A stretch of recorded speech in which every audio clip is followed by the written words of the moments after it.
like to share with you some of that journey of how I've gotten here, how we've gotten here. But I just get a sense that I'm not alone in that. And again, I may look a certain part, but if you only knew, and I'll show you the below the waterline version of my life and story, and some of you know a little of it, you know, through the book, No Matter the Cost. But you really only get even a little, you got a little below the waterline, okay? As much as I was willing to share in that book. But listen to this. This is phenomenal from John. I love his poetry, what he said here. This book is for the barely brave who've lived long enough to know the texture of pain, the smell of defeat, the sound of loneliness, the sight of betrayal, and the taste of discouragement. It's a book for broken men who've come to their senses and are limping towards home, refusing to give up no matter the cost. I want to tell this before we get started. I write this book not because I've got figured out how to do this no matter the cost thing. It's because I struggle with it so much. Every day of my life, I struggle with this come follow me no matter the cost call of God. And every now and then I have these glimpses of hope that, okay, God's not crazy and I'm not crazy for following him. But a lot of times, it just feels crazy. And that's why I think we as men understand that the massive men lead lives of quiet desperation. I want to share this talk called Uncomfortable But Worth It. And because John Blaze reminded me this morning of this thing, of the poet thing, and a dead poet, didn't he talk about, who was it?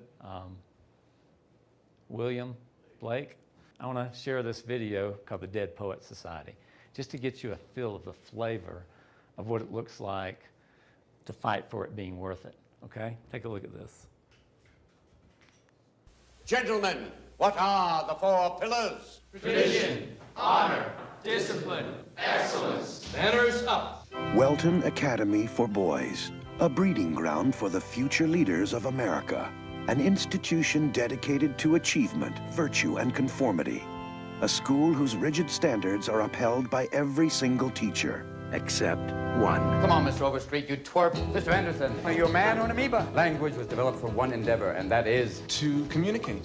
No! To woo women. Mr. Keating. Some people like to rock, some people like to roll, but moving and a grooving's gonna satisfy my soul. Let's have a party. Touchstone Pictures presents Robin Williams as John Keating, teacher, Well, is this a dagger I see before me? philosopher, I like Byron. I give him a 42, but I can't dance to it. orator, Oh, Titus, bring your friend hither. and founder of the Dead Poets Society. A bunch of guys sitting around reading poetry. No! Ding! Thank you for playing anyway. What was the Dead Poets Society? The dead poets were dedicated to sucking the marrow out of life. Spirits soared, women swooned, and gods were created. Not a bad way to spend an evening, eh? I hereby reconvene the Dead Poets Society. To strive, to seek, to find. Gotta do more, gotta be more. Dare to walk a new path, dare to strike out and find new ground. I'm hearing rumors, John, about some unorthodox teaching methods in your classroom. Break out. I'm gonna do it! John Keating. He began by teaching English.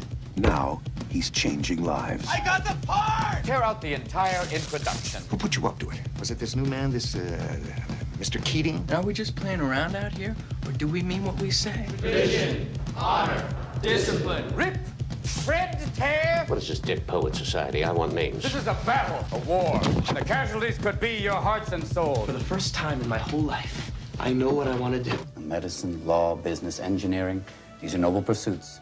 Poetry, romance, love, these are what we stay alive for. That's beautiful. Sit down, Mr. Anderson. Sit down. What the hell is going on here? Seize the day. Touchstone Pictures presents Robin Williams as John Keating. He was the inspiration that made their lives extraordinary. Dead Poets Society.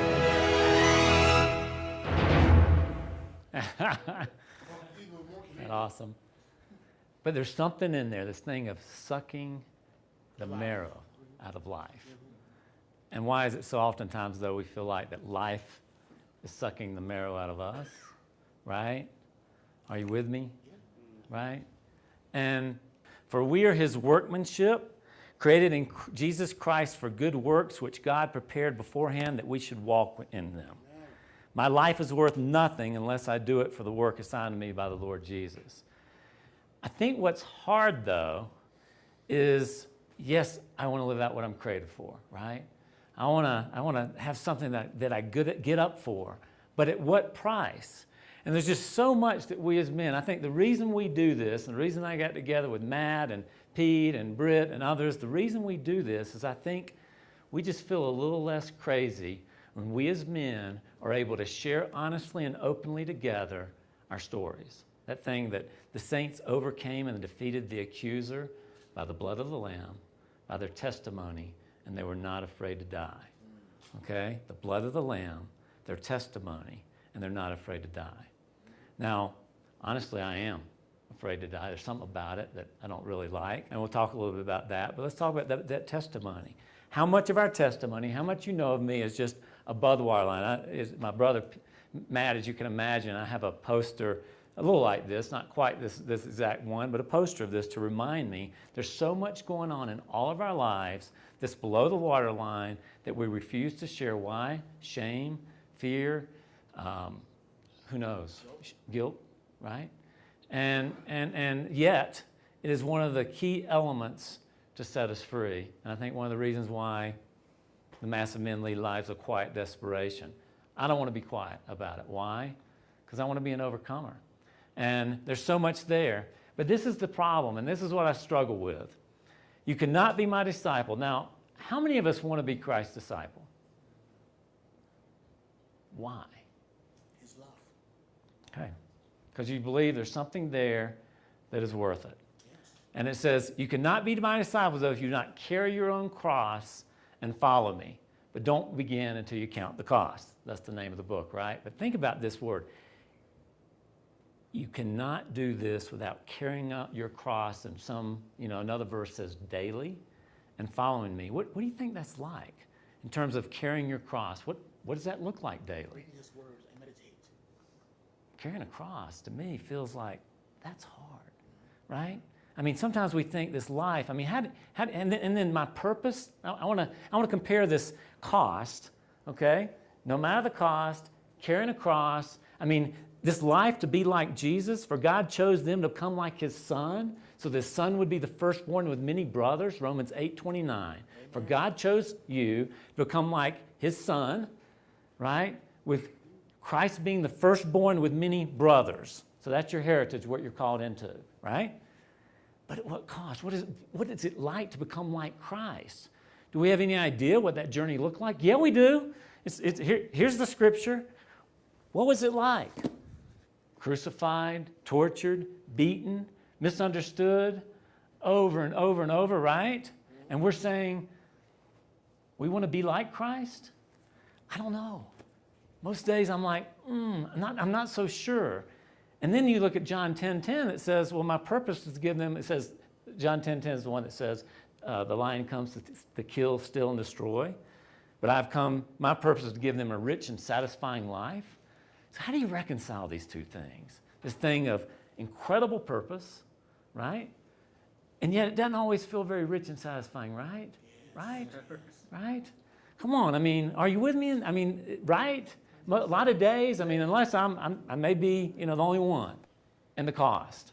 Now let me read this so that we realize what we're signing up for. Thank you. Man, you're all over this. I love this. Lest we think that the stories in the Bible are any different from what we think what we're trying to sign up for. Listen to this. This is the story of a little bit of what Paul's life was like. 5 different times the Jewish leaders gave me 39 lashes.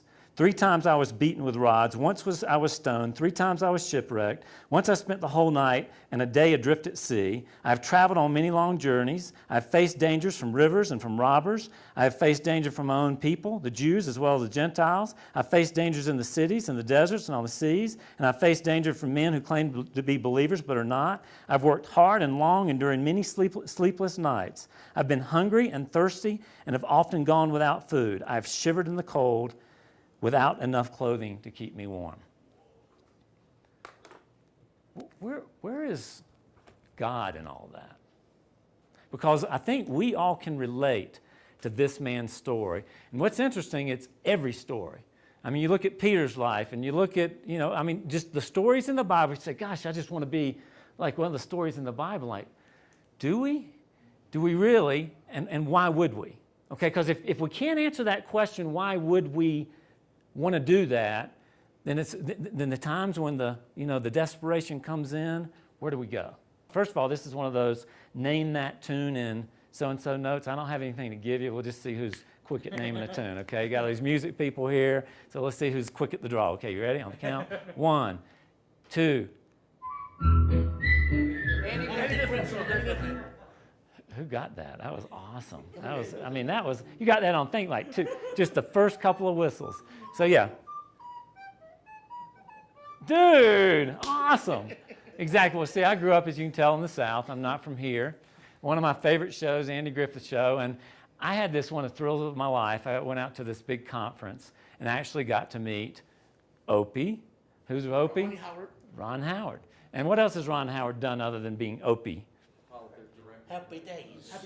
Happy Days. Richie Cunningham and Apollo 13. And anybody else? He won an Academy Award for A Beautiful Mind. And so it was interesting because I got to hear him speak, and it was interesting. Somebody asked him a question like, how do you, he was doing a new movie called Heart of the Sea, and he was describing in this movie, Heart of the Sea, it's the story of Moby Dick, and he was describing how he's going to take all these actors out, and he doesn't want to be like this, we're going to create this on the computer kind of scenes. He wants it to be authentic. So he's taking these people, they'll look at the weather forecast, and they'll go out to sea on these old boats, and he's getting these actors who I guess they're worth a lot of money, and I would think they're kind of prima donnas, I don't know what their stories are. But bottom line is they go, and somebody's like, how do you get these guys to go in such uncomfortable, hard conditions in order to go film these things? And he's just like, gosh, I've just never thought about trying to make their lives comfortable. But I want to make it worth it. Okay? Uncomfortable, but worth it. Okay, so let's hang on to that, what that looks like. What in life makes it worth it for you? And I want you to just pause and just think about that. What in life makes it worth it for you? And you can also say, what is your dream and what is your purpose? And this is what's tough. What is the craft? I would imagine, Aaron, when you get up there, you just feel like there's just something God is compelling you to do, right? And it just becomes this craft, something that gets you up in the morning, something that when times are hard, you kind of go there and it's just that safe play. You're in your element. You're swinging your sword. There's all kinds of that thing of what it looks like. Now, this is what's tough about a craft, and we've learned this the hard way as far as Pete and Britt and Matt and myself, is we owe it to God to live out what we're created for. And that's kind of the call. We talked about if we want to be like Christ, right? But that thing doesn't owe you a living. We owe it a living, okay? Because we cannot be who we are in a community, because we're all the body of Christ, unless you live out what you're created for. And that, therefore, part of my job is to make sure you and I think it's worth it, all right? Because it's going to be very, not just hard, but at times what we call excruciatingly hard. And I look around this room, and I've had enough discussions with some people, and I'm like, wow, you men have endured and suffered a lot, and you're still standing above ground. Honestly, I'm impressed and amazed at the kind of men that are in this presence and what God might be up to. But I also am very aware, because it's true in my own life, if I'm not constantly reminding myself and getting men to remind me my purpose in life, I'm going down, okay? What is your purpose? What is your dream? What gets you up? Now, here's what's really tough. There may be some of you in here right now that are in such a difficult place that if you were honest, you'd say, I got nothing. I have no dream, okay? And that's where you are, but that's not what God has in mind for you, And that's what I'm talking a little bit about, where I was in that place. And I want to share a little bit of that momentarily and why this band of brothers became such an important thing to me, because a lot of times, guys, we can't see our own purpose, and if we think we see it, it's going to be stolen from us just like that by the one who wants to steal, kill, and destroy. That's why it is so important to be known and to be seen, so that somebody else can look you in the eye and say, this guy's funny. You know, I don't know what that's going to mean in his life, what God's going to do with that. But he's always trying to lift people up, and I've just noticed in different people's lives, and I'm going to talk a little bit about that. But what is your dream? What is your purpose? And it's very possible, two things, that you don't even have a dream right now. You're so beaten down that you don't know what could be next. You're thinking, I'm no longer worthy of any kind of, heroic dream or mission in my life. And this is so important. Do you believe in your ability to bring your dreams to life? Oh, yes. Now, this is tough, though, because there's how do we, with things being so difficult at times, believe in our ability to pull it off, okay, of whatever that is? How do we gain confidence? And there are two ways in my life that I want to talk about momentarily, because I just believe that I have found more than most of the time, I don't have confidence in my ability to live out what I'm created for. More than half of the time. And there have been seasons of my life where there wasn't even a dream, there was no hope. This is a good quote that I've gotten. Life is a good teacher and a good friend. Things are always in transition. If we could only realize it, to stay with that shakiness, to stay with a broken heart, with a rumbling stomach, with the feeling of hopelessness that is the path of true awakening. Sticking with that uncertainty, getting the knack of relaxing in the midst of the chaos, learning not to panic in the midst of it. And I call this kind of learning to be comfortable in the uncomfortable. And it was interesting. I want to bring out another book that I've been reading. It's always a book's going on. This one's called by Chris Hadfield, An Astronaut's Guide to Life. Anybody read this? It's a bestseller, but I was intrigued by it because this guy at age 9 had this dream and vision for his life. He knew he wanted to be an astronaut. Like, gosh, what kid doesn't go maybe through that phase? I want to be an astronaut, I want to be a fireman, I want to be whatever those things are, right? And yet he knew the odds, the overwhelming odds of that are like slim and none. Well, not only the odds, 1 in a million, 1 in a who knows how many, starting at that age. But in order to do it, you have to be the best of the best. Well, one other thing that was tough for this guy, he happens to be a Canadian. Well, in the Canadian program, I'm not talking, it's not 1 in a million. It's like, there's only been like 2 Canadians that have really made the NASA, US NASA program. So for him to even have a dream like that, it'd be like, you got to be kidding. I mean, you just can't do that. So he knew from age 9, he just said, you know what though? I'll just take the next step. And I'll take the next step. So one of his steps, for instance, was, became his Canadian Air Force pilot. And, so he was like in those Top Gun schools, but he knew he couldn't just be, in the school. He had to be Top Gun because, again, the odds of them being invited. And then, he got into the U.S., let's call it test pilot program. Okay, so he'd go up and do these incredible stunts with these planes that, the first person to get in some of these planes and this kind of, crazy, right? Kind of thing that he had to do. And he finally got in the U.S. program. Well, to make a long story short, this guy made the NASA program. He's been on 3 different, NASA missions, and his last one was a commander of the International Space Station. But as I was reading along, this kind of struck me. It was like, oh, by the way, I'm afraid of heights. What? What? Hold on. I thought maybe I'm reading another book. Is this the one about the astronaut? There was a Top Gun pilot and that also, was one of these test pilots, et cetera. He said, I'm afraid of heights. When I stand near the edge of a cliff or look over the railing of a balcony in a high-rise, my stomach starts rumbling, my palms sweat, and my legs don't want to move, even though the rising panic in my body insists that I get back to safety right now. That physical response doesn't bother me, though. I think everyone should be afraid of heights, like fearing pythons and angry bulls and bears. He didn't say that. We just add that one for. It's a sensible self-preservation instinct. But I recognize this is incongruous for a pilot astronaut to be afraid of heights. How can I possibly do my job when just being up high triggers primal fear? Basically said the answer is I've learned how to push through the fear and live in the uncomfortable. Learning to live in the uncomfortable. What is it in your life that, because here's the deal.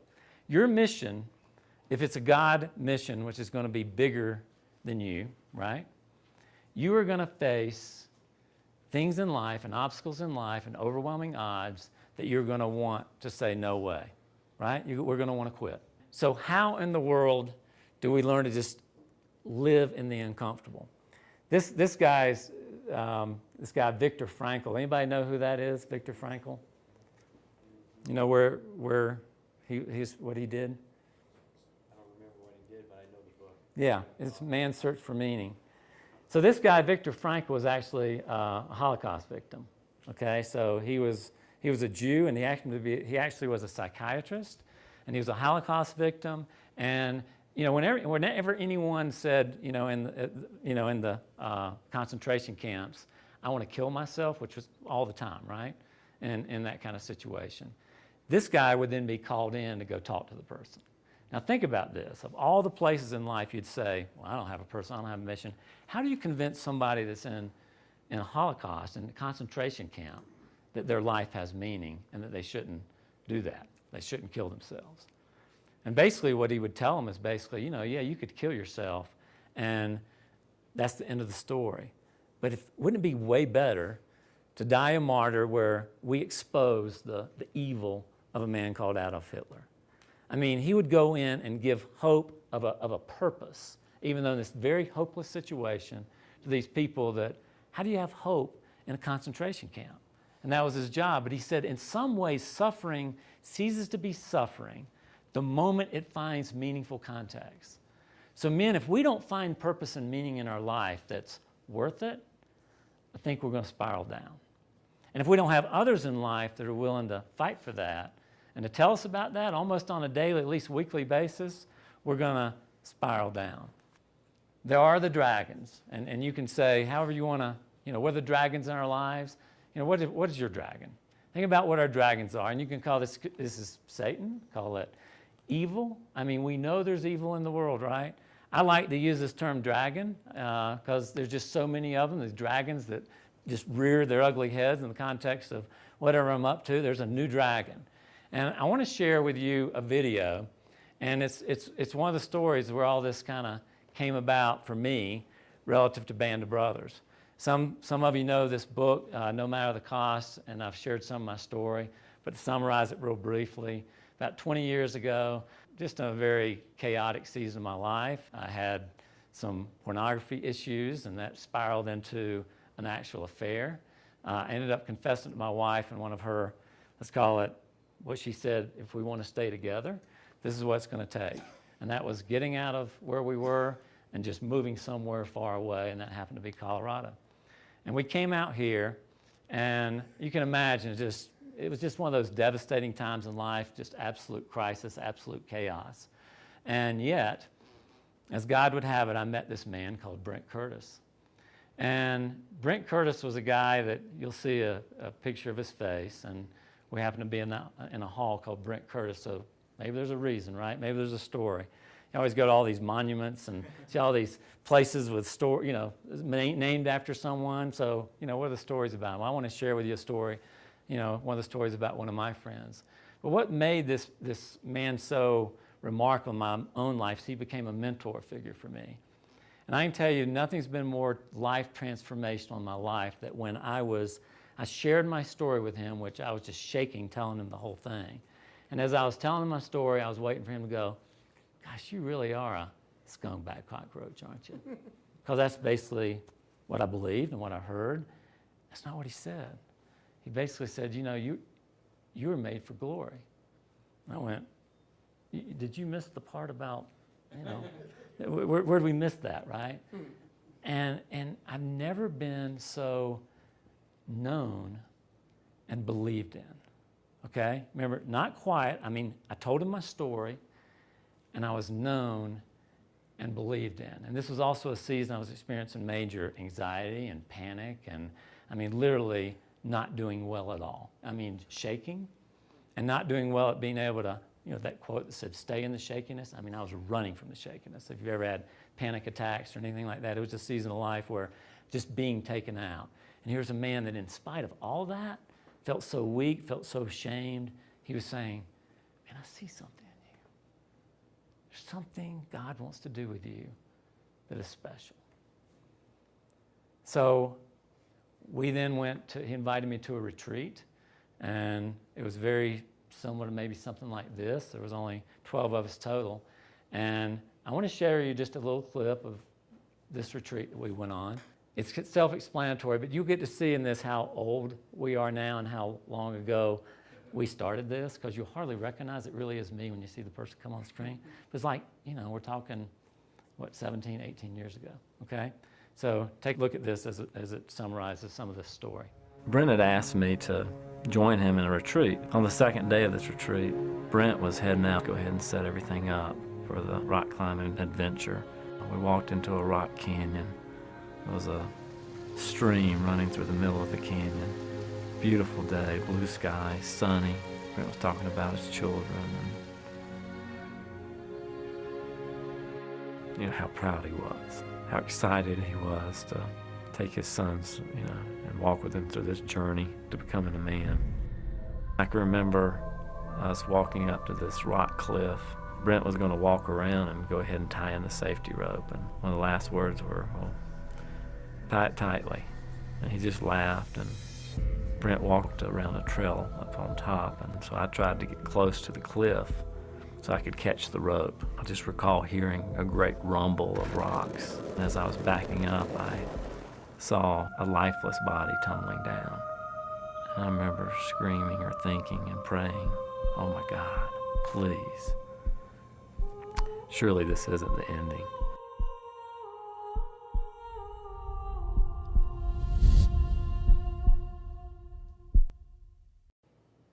You ever had that season in life where you feel like the bow's pulled back pretty far and you're like, that's pretty hard. And then it's just pulled back a little harder and you're like, man, I'm feeling that's kind of enough now. And then it's just pulled back even more. And you're like, this I can't take. You add to that, and this wasn't in the book. I know some of the story about Brent was in the book. But what wasn't in the book is, I was out with him on this, and he had these young sons. You saw me kind of break up there even talking about his number one goal and purpose in life. He felt, he was abandoned by, he felt his dad. He had 3 different dads, felt abandoned by all of them. So his number one goal in life was to never abandon his sons. And that was just what he always talked about. And so you just think of the craziness, like, this can't be God's will. Like, really? He was going to, change this story, right? This heritage, and be there for his sons, and this occurred. Now, you got that, and then, I was thinking, gosh, I'd certainly like to come in and kind of be involved in their lives, right? And be a male figure in their life, but his wife was not a big fan of mine, for whatever the reason. And not to mention that, the police had told her that, well, Vance is under investigation for, potential, was a murder or whatever, homicide. And, that, if I'm with him and I'm alone with him part of that time, of course they've got to investigate, right? But just the craziness of do you really think that I was killed my best friend on this mountain thing? And it was just one of these odd, bizarre things, but needless to say, the idea of getting involved in his sons' lives, it just wasn't in the cards. So all this kind of comes crushing down. I'm going to pick up on this story a little bit later in this presentation, but needless to say, it was very difficult, and within a year of this, in my job, I had an official, what I call, you can call it panic attack, whatever. It was a nervous breakdown, where I had to leave my job. I just couldn't do it anymore. And what we did after that, what did we do? We started something called Foundation of the Heart. Message of the Heart, because that's what people had done for us, this message of the heart, and that's what he had done for us. I love this quote by Chesterton. It says, fairy tales are more than true, not because they tell us that dragons exist, because they tell us that dragons can be beaten. And I really think that is our hope, and I love it. Fairy tales are true, not because they tell us dragons exist, because dragons can be beaten. but they're always going to be there. Always going to be there in these epic stories that we're going to be invited into. I would say this, that and what I'm learning is the fear of the pain is worse than the pain itself. I look at some of your stories, and I don't even know some of your stories. I see, you right there, and you're in a wheelchair, and you have, you're taking some oxygen, and, I know some other stories, and I just don't know the detail of what all the stories are. But I'm encouraged by this study, because what I like about this was a study kind of on brain development by a guy by the name of Dan Gilbert. Dan Gilbert is actually a psychologist at Harvard University, and he's done this study about all this pain and happiness and what it does. And he's done a study on the brain and the kind of this frontal lobe in our brain. And what he's done is he calls this our brain, our frontal lobe serves as this kind of this experiment simulator kind of thing. Like we as humans, it's a very special thing we have going on where we can simulate, like, I know if I go and drive too fast and fly around, a curve on a sandy road, that my car could go off and that wouldn't be a good thing. And we can simulate those things in our brain.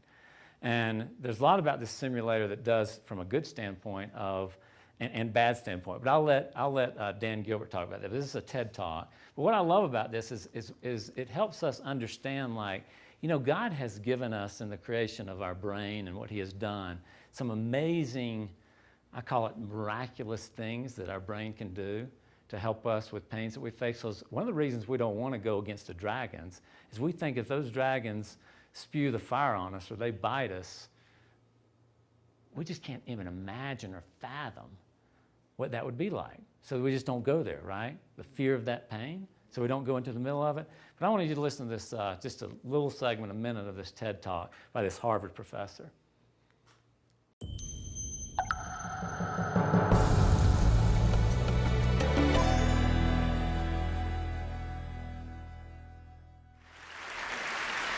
Let's see how your experience simulators are working. Let's just run a quick diagnostic before I proceed with the rest of the talk. Here's two different futures that I invite you to contemplate, and you can try to simulate them and tell me which one you think you might prefer. One of them is winning the lottery. This is about $314 million, and the other is becoming paraplegic. So just give it a moment of thought. You probably don't feel like you need a moment of thought. And interestingly, there are data on these two groups of people, data on how happy they are. And this is exactly what you expected, isn't it? But these aren't the data. I made these up. These are the data. You failed the pop quiz and you're hardly 5 minutes into the lecture. Because the fact is that a year after losing the use of their legs and a year after winning the lotto, lottery winners and paraplegics are equally happy with their lives. Now, don't feel too bad about failing the first pop quiz, because everybody fails all of the pop quizzes all of the time. The research that my laboratory has been doing, that economists and psychologists around the country have been doing, have revealed something really quite startling to us. Something we call the impact bias, which is the tendency for the simulator to work badly.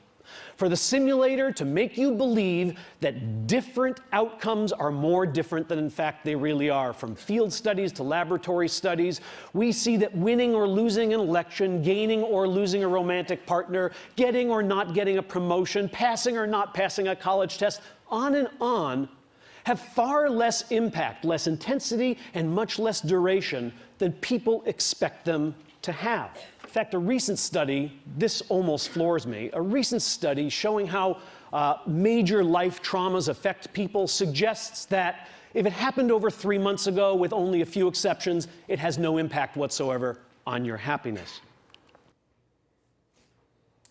I mean, is that stunning?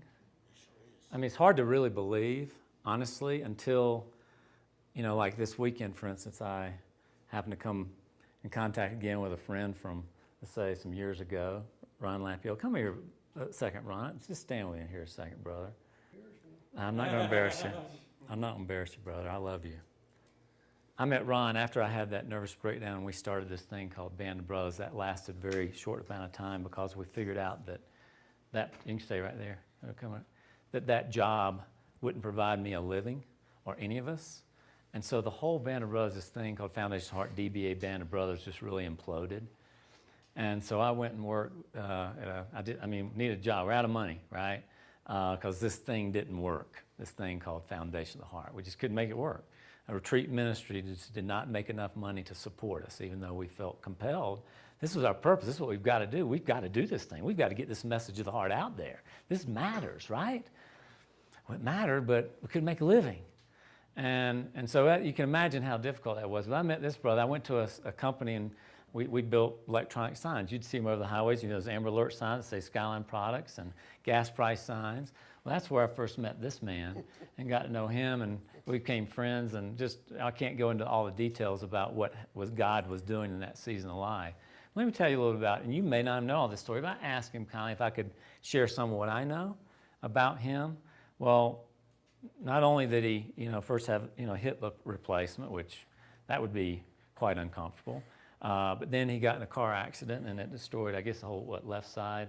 Just shattered a lot of bones to the left side of his body. And then you'd think if that did enough, he then developed a brain tumor in his frontal lobe, okay? And in his frontal lobe, we were just talking about this frontal lobe, and during surgery, they basically had to cut his face here to there and pull it down and go in where you see right here. Had to go in right there to work on that tumor and pull it out, telling him that he probably has very little chance, probably would very likely could bleed to death, okay? Now, I'm not done yet, and just in terms of, all I know is if I had just to envision even a part of this man's story, I just don't think there's anywhere in the world I could take it, okay? So let's move on. He made it through that surgery, but then he had a major stroke. And then just at dinner night, I just happened to notice he was taking some shots because of his diabetes. I'm like, really, God? Really? And yet, the first thing I asked him, and we haven't been able to stay in touch, this thing is a God thing that I got to see this man again because I just so admire his story. But I said, how does this compare in terms of your contentment and happiness, like I say, before all this started and where you are today? He said, I'm happier, man. What? Dodo bird. I'm just telling you, it is a crazy thing, but God has given us something, and I'm just trying to give us all to encourage us and give us the courage to get back up and to go into where we need to go into and to be willing to be comfortable in the uncomfortable and learn to do that. And if it does happen, that thing, that tragedy, this is a living example of God's grace, that He's given us something, call it the Spirit, call it this incredible creation of the brain that allows us to get back up in these tragic, horrific things. And I could go down the line. I bet I could bring everybody up here, and if we learned your story, we'd probably weep in many ways if we knew all. I know some of your story. I know Dan a little bit. I didn't get permission to share his, but I wanted to share one because it's just hard to believe, but it's just true. And it's amazing now that science is backing up what God's been saying for forever to give us hope to engage in the battles of life and to face those dragons, because we need you to live out what you're created for, in spite of whatever dragons or lies you're getting from the enemy. I love you, brother. Thank you.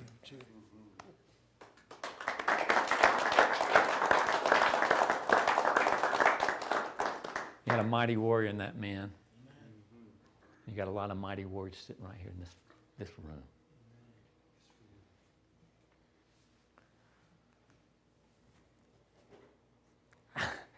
I always hated this verse when I'm getting ready to share. Because I guess I just never believed it to be true. You read the story of Paul and all he endured, and it's one thing when you see it on paper. It's another thing when you start living it yourself and you're realizing the tragedies that sometimes we face. And here's what Paul said: "For I've learned to be content whatever the circumstances. I know how to live almost on nothing or with everything. I've learned the secret of living in every situation, whether it's full stomach or empty, whether with plenty or little." Pete and I have a fairly regular call, and it would be pretty pathetic for you to listen to sometimes, and Matt knows this too, of some of the things I whine about and the things I fear. And I get up here and I have this mic, and I don't know, you may think, who knows what, the impression you have of me and my life and all that, and because you don't know below the waterline. But it's sometimes just very sad, because most time I want to say, you know what, I guess I really don't believe it. I guess I really don't believe God is good, because I just don't always understand why these kind of tragedies have to happen and what God is up to. Yet, He's telling us, do you want to be like me really? To follow me, you must be willing to take up your cross, which is the most horrific way to die, they say, on a cross, daily. And I'm asking you to do that, and I'm asking you to follow me. Well, you kind of have to be crazy to follow that kind of call, unless you believe it'll be worth it. Okay? So we can't leave here tonight or this weekend. I pray to God, I hope that every one of us has a vision for our lives that would make it worth it. And men, I'm challenging you. Most of us don't have that vision on our own. Like for me, it was bestowed. It was bestowed because I was a cockroach. He was like, no, you're not. You're made in God's image. You're a brother of Christ, and you were made for glory. But if we're going to suffer with Him first, to be able to be in glory with Him, right? That's what He says. I mean, and so sometimes I wake up and I say, Pete, Matt, that's what it says. Do we really want to sign up for that? And, you know, we come back and we have times like this with men like you and, guys like Ron, and I go, yeah, I think we want to do this. It was really crazy, part of this story, so you know just the craziness of God. Before Brent died, right before that weekend, I got him because I was getting so excited about this awakening of the heart and a message of the heart that's changing the world. And I was like, man, there's something here. There's something just bigger than just rules and regulations. There's something about our heart that really matters. And we just need to get this message all over the place. And that very weekend, I went to Brent and I said, Brent, I'm a lawyer by trade. That's what I did at Skyline. I was general counsel. And I said, I've created this entity. It's a 501c3. It's going to be a nonprofit. We're going to go raise all this money. We're going to build this retreat center. And it's going to be incredible. And you're going to get up there and you're going to share this message. And we're going to change the world. He's like, and you know what we're going to call this? Foundation of the Heart, right? We're going to call this Foundation of the Heart. And that's what the name of the entity was. The next day, he was dead at my feet. Now think of the craziness I felt. And just, you got to be freaking kidding me. Why couldn't that have been me? Because he had a purpose. Like, I knew he had a purpose. It was very clear what his purpose was in life, and yet I was the one still standing. Just horrific. Now, look at the Bible, though. I mean, you remember how long from the time Moses was given his vision to the time he actually went out and freed the Israelites? Does anybody know? 40? Yeah. 40 years. What about Abraham and Sarah, from the time they were told what was going to happen in terms of a child until it actually happened? How many years? How many? Yeah, it's like 20 years. How long was Joseph like in prison? When he was just waiting on, God, can you not? I mean, he even ran. He's a dude who ran from the girl, and he's in prison. Like, really? I mean, he shouldn't have had to go to prison that long. I should go to prison, not him. But you know how long he's freaking in the prison before, really being seen by the Pharaoh? Do you know how long? It was 13 years. You know how weird? It's weird when we read these stories of like the waiting. God gives us a vision for our life and a purpose for our life, and yet we feel crazy because it just takes so long. And part of my story, I've always really identified with Joseph, but nothing even more than this story of Joseph and what happened to him, because it's really weird. 13 years. It was practically 13 years from that time. I said, Brent, we're gonna go raise money because we can do this. It's such an incredible vision. And then he dies, and I feel like, God, I was so angry. Like I felt like such a fool, right? I felt like such a fool, such an idiot. And I was out there sharing that. I think we have a vision. We're going to do this thing. Let's rally the clans. Let's go do this. Let's get some money. Let's take up some offerings for this thing, right? Here's the craziness of God. You want to hear the craziness? It was 13 years later when Matt comes in calling a code red. Matt's the last to call code reds.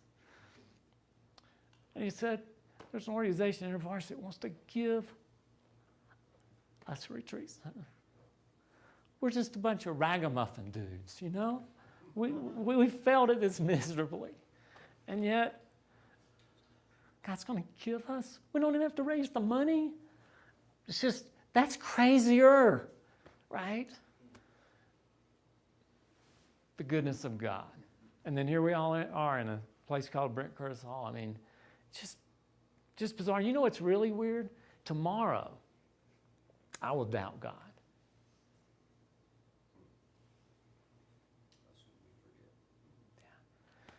We think the guys, parting of the Red Sea, how could those guys have forgotten the partings of the Red Seas? Yet we see them, and yet we forget. I just had to bring up a quote from Winnie the Pooh because John did. I'm just trying to be like John, really. Supposing, because I love that guy. He's a rock star. There's a lot of man crushes around John Blaze. I mean, he's cool, isn't he? And he's got the hair, he's strong, and he does poetry. I mean, lumberjack, poet, warrior. Supposing a tree fell down, Pooh, when we were underneath it. So, Winnie the Pooh. So supposing a tree fell down, Pooh, we were underneath it. And then this is what Pooh said. But supposing it didn't, Pooh said after careful thought. Piglet was comforted by this. I mean, there's so many things we fear. I mean, I don't know if it was, one of the writers, Mark Twain or something, the 99.99% of the things we fear, that the enemy, the dragons we fear are going to come upon our lives, the shame we're going to feel. If I tell you that story, you're going to think I'm an idiot, or I'm going to come up here and just make an absolute fool of myself. Happens every time. I'm always afraid to do this, right? And yet, so oftentimes it's just not the thing. The biggest things that have ever happened in my life, I never envisioned them. Brent dying, my son that had cancer, some of the biggest things in my life that were truly the biggest dragons that I had that God did ask me to fight. I never thought about those. And all these things, daily I wake up just attacked with these thoughts of, well, you better not go do that. And yet in reality, like if I look at your story, I'm like, how do you keep going? How do you get up? And yet you were sharing me today, and I get that you've seen God work so much, but I guess you would fear that next thing of, is God going to give you that job that will make it meaningful? All those kind of things. We all face that. And yet we need each other when we don't feel that encouragement to encourage each other and build each other up, right? In the end, people don't view their life as merely the average of all its moments, which after all is mostly nothing much plus some sleep. For human beings, life is meaningful because it is a story. You were made to be part of a story that matters. It's a story bigger than you, but you are essential to the cause because you are called to be like Christ and a brother of Christ. I don't care what you are. If you're still here above ground, there's something yet for us to accomplish, for you to accomplish, and for me to accomplish, right? And here's what I think is what we talk about in the book that I think is a radical thought. If we really say to our Lord and our King, Jesus Christ, I will follow you, and I want to serve you no matter the cost because I believe that it's worth it. I want to live out what I'm created for. Because I know when I go to my deathbed, whatever that is, and maybe I know about it, maybe I'm hit by a bus, I don't, but there's going to be some time I would like to think that I live out what I'm created for. I really believe if we say to Jesus Christ, our King, I will follow you no matter the cost, He's going to honor that. Why wouldn't He want to honor that? I think He so wants to honor that, but He's not going to force it upon you. Love is a choice, right? Following love is a choice. So He's never going to, we're not robots. We have to say, yes, I will follow you no matter the cost. Remember that story with Brent and what happened? Boom. I get around rocks, it's like that astronaut thing of I mean, I can feel my palms sweat, I can feel my heart palpitate. Whenever, the thing here is, I feel like so shame whenever we say, okay, we're gonna have a rock climbing thing, let's go. I'm quickly heading out, of like, getting away from that. And I just knew before I did this that I needed to do it. So I thought about it a while and I thought, no, I don't really need to do it. And here's what happened. I thought, well, what would make it worth it? And so you remember that story of his boys? Talk about crazy.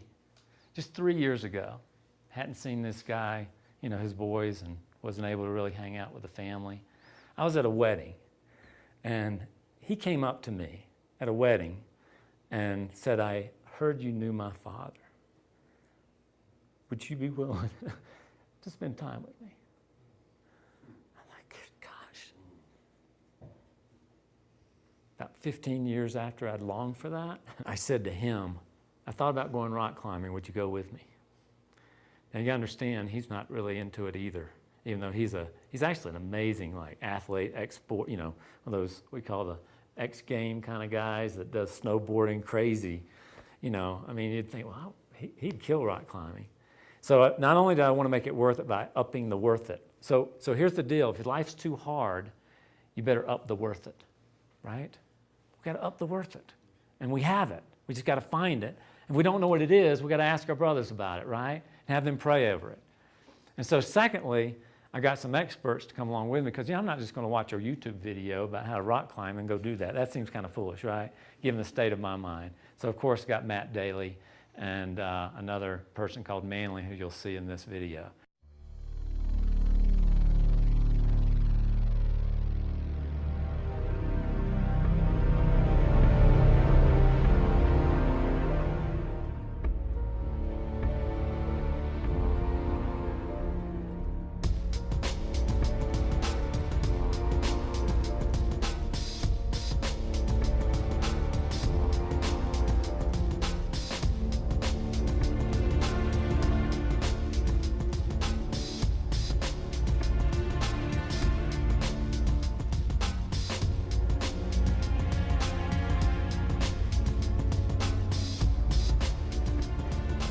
Where'd my shoulder crack?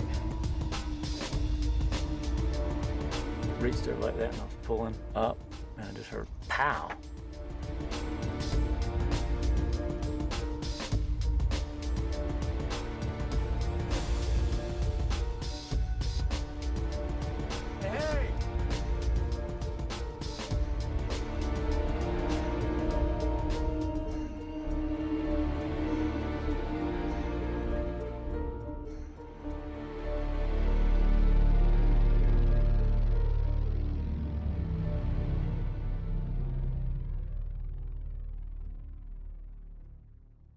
So the fairy tale I'd like to tell was we did it.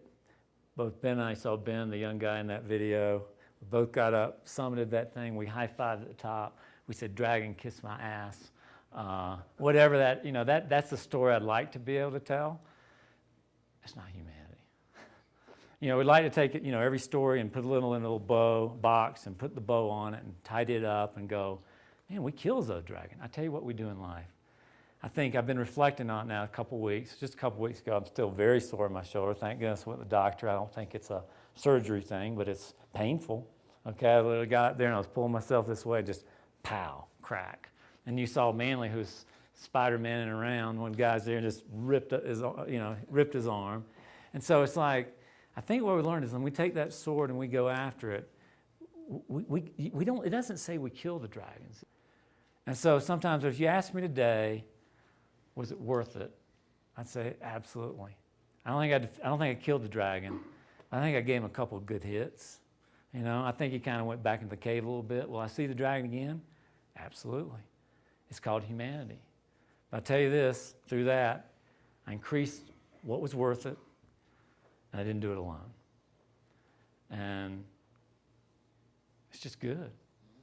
It's just good. And maybe next time I'm going to join you guys on the big whatever, I don't know. But I can tell you that was very important in terms of part of my story. So this thing of you cannot be my disciple if you do not carry your own cross and follow me. But don't begin until you count the cost. My purpose is to give them a rich and satisfying life. Note this does not say a painless life. Rich and satisfying. I lived out what I'm created for. But yeah, it's going to be a battle. But you're made for it. And you don't need to do it alone. What I want to share here is Brent Curtis, he wrote this book called The Sacred Romance. And he co-authored it with a guy by the name of John Eldredge. Anybody heard of that? He wrote a book called Wild at Heart. All that's kind of come out of this, branches out of this tree. Brent was actually John Eldredge's mentor also, right? And so it's pretty amazing for some of this story. But, you kind of wonder the legacy and where this band of brothers came from. Well, you look at the image of Christ, what he's asking us to do is he's saying, I need you to follow me. And you know what? You may die following me, but you don't want to miss out. There's something so important that I have for you that you don't want to be lying in bed at night and asleep and missing out what I created you for. And if you'll follow me, I guarantee you'll live out what you created for. You don't have to worry about it. I've got you. Because that's what I want for you. That's why I created you. And if you choose to follow me unconditionally, believing in me and trusting in me, knowing good and well there are many times we don't, I've got you. Well, I love, this. There's this story. Does anybody know where Band of Brothers came from? Come on, bring it. What did we say? Oh, yeah, it was some kind of place. I think it's an HBO movie. Okay?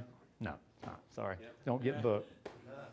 It's actually this scene in Henry V by William Shakespeare. Oh, yeah. Okay?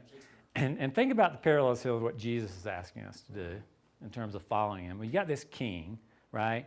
And this king is in charge, he's the king of they're peasants. They have, pitchforks and some knives and all this, and they're going into battle against these French armies that are coming across. I saw that scene almost in Braveheart, they're coming over. But these guys are tired. In Henry V, they have nothing else to give. And this king is talking to his peasants, right? And trying to encourage them. They're like, they got, that feeling, I just got nothing left. I'm just done. Ron, I know you just had to have so many of those nights. You're like, really? I'm just done, right? And so the king had to figure out how he's going to encourage his tired and hungry troops to follow him, right, into battle. And this is how Brent sets this thing up. He says, there's a stirring scene in Shakespeare's play, Henry V, that perhaps gives a glimpse of what God is up to, both in the larger story he is telling as well as in his purpose in our lives, as he makes us part of all this. Henry, the Christian king of England, has invaded France. After several battles, his army is torn down to 6,000 or 7,000 weary, hungry, and sick soldiers. Can you relate? Dogged by rain and cold and thoughts of perhaps never seeing home again.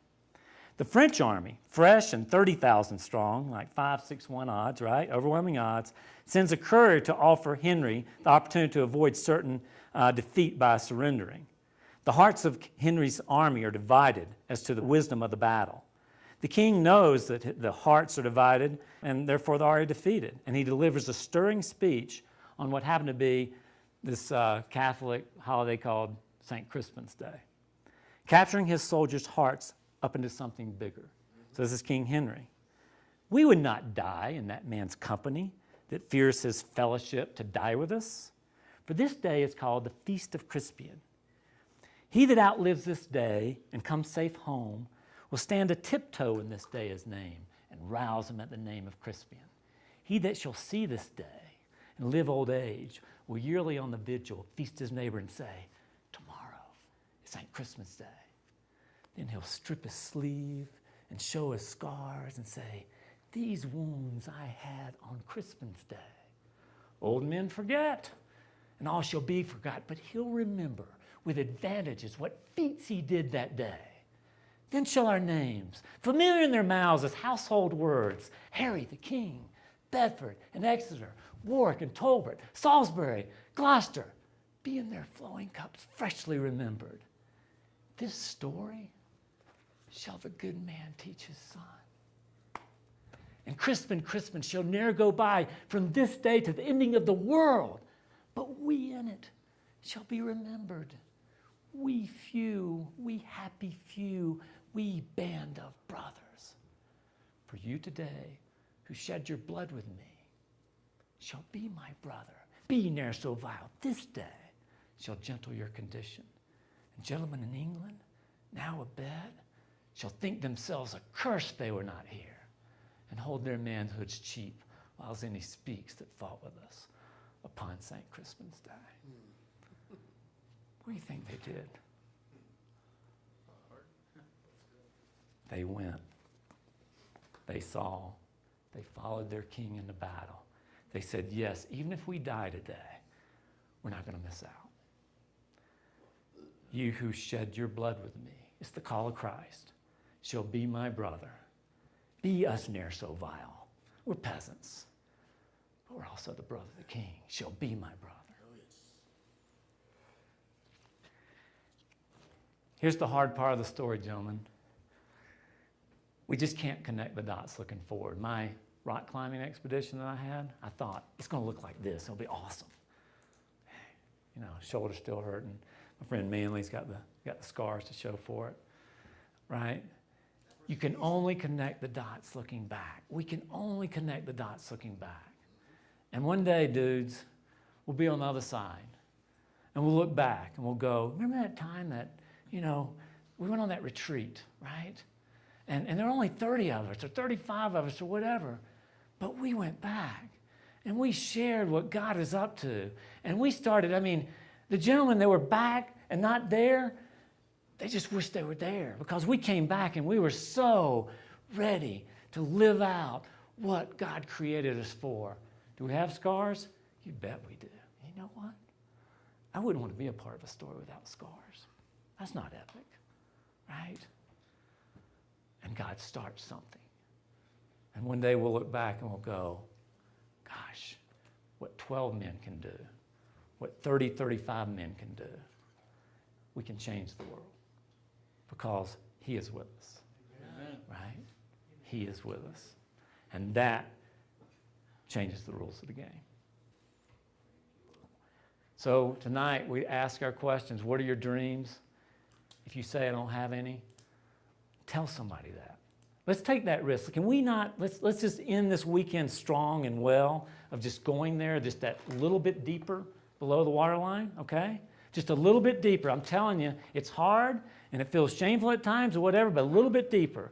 I mean, men, if you're in the middle of a, you know, difficult situation, an affair like I was at the time, I mean, there's got to be, you know, I wouldn't go home when you get home tonight and say, hey, I'm involved in this pornography addiction or I've got this going on, got that going on. But I'm saying for God to be with us, He wants us to, you know, He wants us to live in purity. He wants us to live in brotherhood. I'm just telling you, it is worth it and it is worth the fight. I always heard I could never get out. Brent told me, you'll never get out of your addictions by just biting the bullet. You've got to believe in something bigger. It's that bigger that's going to get us there. And so I'm saying, what's going on in our lives, we need to share it with somebody. And that doesn't mean go home to your wives and share everything that's going on. No, but you've got brothers, and you can start, meet with a pastor, meet with others here, or, you know, build these relationships. We trust other, you know, guys that can come alongside us and help us get out of these things so we can be better warriors for the King, right? And then, you know, our dreams, if you just feel like I have no dreams or I'm not worthy, that's a lie too. I don't care what we've done. The blood of the Lamb is enough. The blood of the Lamb, their testimonies, and they were not afraid to die. Yes. Remember? And that's how we defeat and overcome the accuser, the dragons of our lives. Amen. What are your dragons? I mean, share them. I mean, I haven't shared everything, but I tell you this, there's not one thing in my story, there's not one dragon out there that my brothers don't know about. I live in desperation, but no longer secret or quiet desperation. It's been the most revolutionary thing of my life. The most transformative is to be known, loved, and believed in spite of my junk, okay? And I still have it, but I don't have it alone. And I try to catch it upstream and say, I'm really struggling here, this, that, and the other, but just upstream. Do one thing each day, starting today and tonight and tomorrow, that's outside your comfort zone. Let's start that thing of living in the uncomfortable because that's, you know, it's just going to be uncomfortable. And have that courage and encourage each other. And I'm telling you, when one sets the tone, like happened the other night, I understand with Craig Glass and that talk on shame, you know, how incredible it is. We go, oh man, I'm not crazy, I'm not alone. I've got a brother here who suffers in a similar way. And let's just commit. What can we do to be in the uncomfortable and to train ourselves as warriors, right? To be ready and to not panic in the midst of the battle. Being willing to be in the uncomfortable. And share about what in life would be uncomfortable but worth it. Uncomfortable but worth it. Man, this weekend for me, hated being late, incredible kind of God things to get back up with some friends of the past, and incredible opportunity for us to meet brothers and warriors of the future. But why do we do this? Because we cannot be we without being you. We need you men, and you need to go back to your church and start a revolution. Okay? Thank you, and God bless you. Matt.